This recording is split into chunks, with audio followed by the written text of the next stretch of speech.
എല്ലാവർക്കും എൻ്റെ വിനീത നമസ്കാരം. ഭാഗവതമാഹാത്മ്യത്തിലെ 3-ാം അധ്യായത്തിലെ 41 തൊട്ടുള്ള ശ്ലോകങ്ങളും അതിൻ്റെ അർത്ഥവും ചെയ്യാം. ഓം നമോ ഭഗവതേ വാസുദേവായ. ശ്ലോകം 41.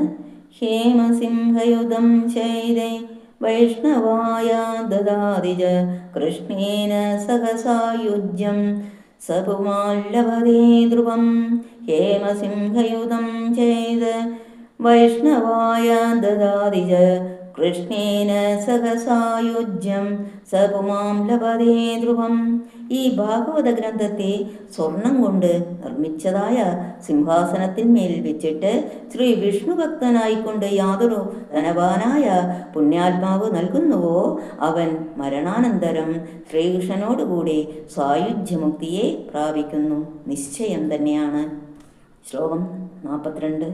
ആ ജന്മമാത്രമവിയേന ഷഠേന കിഞ്ചിൽ ചിത്തം വിധായ ശുഖശാസ്ത്രഗതാനവേദ ചണ്ഡാലവച്ചകരവദ്ബദതേനനീതം മിഥ്യാസ്വജന്മജനനീ ജനിദുഃഖഭാജ.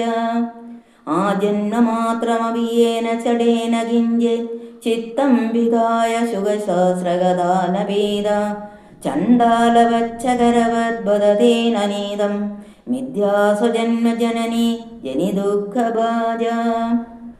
ഉത്തമ പുരുഷാർത്ഥ പ്രാപ്തിഹേതുകമായ ഭാഗവത പാഠശ്രവണാദികളെ അവശ്യം അനുഷ്ഠിക്കേണ്ടതാണെന്ന് കാണിപ്പാൻ വേണ്ടി അതിൽ മനസ്സിലിരുത്താത്തവരെക്കുറിച്ച് ഖേദിച്ചുകൊണ്ട് നിന്ദിക്കുന്നു.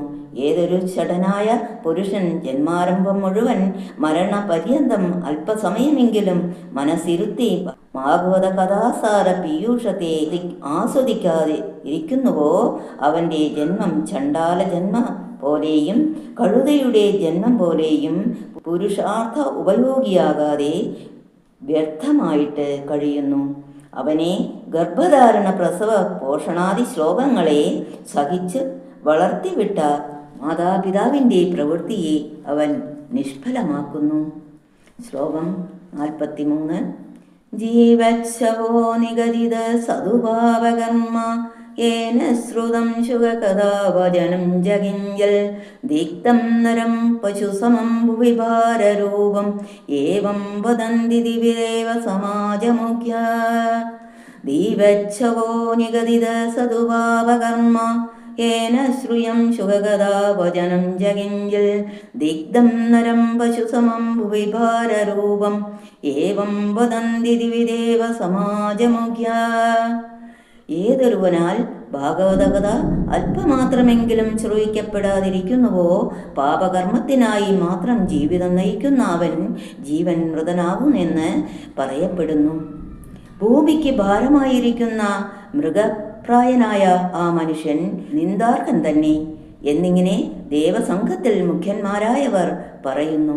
ഭാഗവത ശ്രവണ പാഠാദികളിൽ അല്പവും മനസ്സിരുത്താത്തവൻ മൃഗതുല്യവും ജീവിച്ചിരിക്കുന്നുവെങ്കിലും മരിച്ചതിന് തുല്യനാകുന്നു എന്ന് സാരം. ശ്ലോകം 44. ദുർലഭൈവ കഥാലോകേ ശ്രീമൻ ഭാഗവതോത്ഭവ കോടിജന്മസമൂഹേന പുണ്യേനൈവ ദുലഭ്യതേ. ദുർലഭൈവ കഥാലോകേ ശ്രീമദ്ഭാഗവതോത്ഭവ കോടിജന്മസമുദ്ധേന പുണ്യേനൈവ ദുലഭ്യതേ. ലോകത്തിൽ ശ്രീമദ് ഭാഗവത കഥാശ്രവണ പാരായണ ശ്രദ്ധ ദുർലഭം തന്നെ. കോടി ജന്മങ്ങളിൽ ചെയ്ത പുണ്യത്താൽ മാത്രമേ അത് ലഭിക്കുകയുള്ളൂ. ശ്ലോകം 45. തേന യോഗനിധേ ധീമൻ ശ്രോതവ്യാസ പ്രയത്നതഃ ദീനാനാ നിയമോ നാസ്തി സർവദാ ശ്രവണം മദം. തേന യോഗനിധേ ധീമൻ ശ്രോതവ്യാസ പ്രയത്നതഃ ദീനാനാ നിയമോ നാസ്തി സർവദാ ശ്രവണം മദം. അതുകൊണ്ട് ഹേ യോഗസിദ്ധിയും ബുദ്ധിമാനുമായ നാരദമുനെ, ആ ഭാഗവത കഥ പ്രയത്നപ്പെട്ടിട്ടും ജീവകാലം മുഴുവനും കേൾക്കപ്പെടുവാൻ യോഗിയാകുന്നു. ഈ ഇത്ര ദിവസം കൊണ്ട് കേൾക്കണമെന്നുള്ള നിയമമില്ല, എപ്പോഴും കേൾക്കണമെന്നാണ് സജ്ജന അഭിപ്രായം. ശ്ലോകം 46.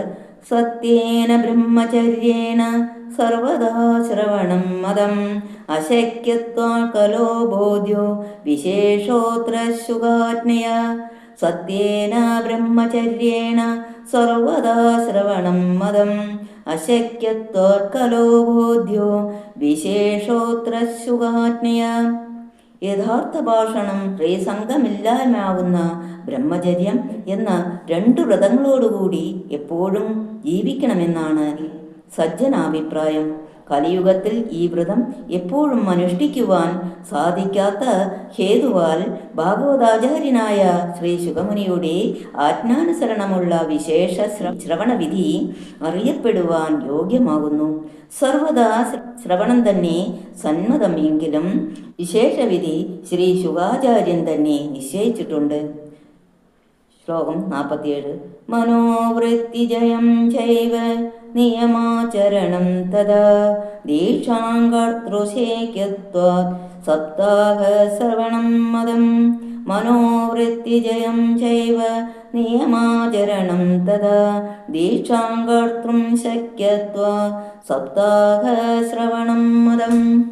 മനസ്സിൻ്റെ ചാഞ്ചല്യത്തെ ജയിക്കുക എന്നതും 6-ാം അധ്യായത്തിൽ പറവാൻ പോകുന്ന നിയമങ്ങളെ അനുഷ്ഠിക്കുക എന്നതും വിഷ്ണുപരമായ ദീക്ഷ ചെയ്യുക എന്നതും സുഖമില്ലാത്തതിനാൽ 7 ദിവസം കൊണ്ട് കേൾക്കുന്നതാണ് ഉത്തമമെന്ന് നിശ്ചയിക്കപ്പെട്ടിരിക്കുന്നു.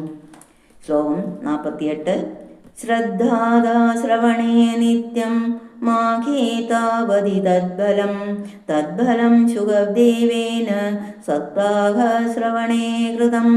ശ്രദ്ധാദാ ശ്രവണേ നിത്യം മാഘേതാവദ്ധി തദ്ബലം തദ്ബലം ശുഗദേവേന സപ്താഹ ശ്രവണേ കൃതം. ശ്രാവണമാസത്തിൽ, ചിങ്ങമാസത്തിൽ അഥവാ മാഘമാസത്തിൽ അഥവാ കുംഭമാസത്തിൽ നിത്യം എല്ലാ ദിവസവും താവത് സമ്പൂർണമായിട്ട് ശ്രദ്ധയോടുകൂടി ശ്രവണേ ശ്രവിക്കുന്നതിന് യദ്ഫലം യാതൊരു ഫലമോ തദ്ഫലം ആ ഫലം സപ്താഹശ്രവണത്തിൽ ശുകദേവേന കൃതം ശ്രീ ശുകമുനിയാൽ ജയിക്കപ്പെട്ടിരിക്കുന്നു. ചിങ്ങം, കുംഭം മാസങ്ങളിൽ പ്രതിദിവസവും ശ്രദ്ധാപൂർവം ഭാഗവതം സമ്പൂർണമായി ശ്രവിക്കുന്നതിനാൽ യാതൊരു ഫലം സിദ്ധിക്കുമോ ആ ഫലം സപ്താഹ ശ്രവണത്തിൽ നിന്ന് ലഭിക്കുമെന്ന് ശ്രീ ശുകദേവൻ നിശ്ചയിച്ചിരിക്കുന്നു. ശ്ലോകം 49. മനസ്സശ്ചാജയാദ്രോഗാൽ പുംസാം ചൈവായുഷക്ഷയാത് കലേർദോഷ ബഹുത്വാച സപ്താഹ ശ്രവണം മതം. മനസ്സശ്ചാജയാദ്രോഗാൽ പുംസാം ചൈവായുഷക്ഷയാത് കലേർദോഷ ബഹുത്വാച സപ്താഹ ശ്രവണം മതം. മനസ്സിൻ്റെ ജയം അശക്യമായതുകൊണ്ടും രോഗാതിബാധകൾ കൊണ്ടും ജനങ്ങളുടെ ആയുസ്സിൻ്റെ ക്ഷയം ഹേതുവായിട്ടും കലിയിലുള്ള ദോഷാധിക്യം നിമിത്തവും നിത്യപാരായണ ശ്രവണാദികൾക്ക് മുടക്കം വരാവുന്നതാകയാൽ സപ്താഹ ശ്രവണം നിശ്ചയിക്കപ്പെട്ടിരിക്കുന്നു. ശ്ലോകം 50. യദ്ബലം നാസി തപസാ ന യോഗേന സമാധിന അനായാസേന തത്സർവം സപ്താഹ ശ്രവണേ ലഭേത്. യദ്ബലം നാസി തപസാ ന യോഗേന സമാധിന അനായാസേന തത്സർവം സപ്താഹ ശ്രവണേ ലഭേത്. തപസ്, യോഗം, സമാധി എന്നിങ്ങനെയുള്ള പ്രയാസ ബഹുല കർമ്മങ്ങൾ ചെയ്താലും യാതൊരു പരമഫലം സുലഭമല്ലയോ. ആ മഹത് പുരുഷാർത്ഥ ലാഭം സപ്താഹശ്രവണത്താൽ ലഭിക്കും. ഓം നമോ ഭഗവതേ വാസുദേവായ. ഓം നമോ ഭഗവതേ വാസുദേവായ. ഓം നമോ ഭഗവതേ വാസുദേവായ. ഓം ശ്രീകൃഷ്ണ പരമാത്മനേ നമഃ. തവ പാദാരവിന്ദം ശരണാഗതം വാസുദേവം ജഗത്സർവം. ഓം നമോ ഭഗവതേ വാസുദേവായ. ഓം നമോ ഭഗവതേ വാസുദേവായ. ഓം നമോ ഭഗവതേ വാസുദേവായ.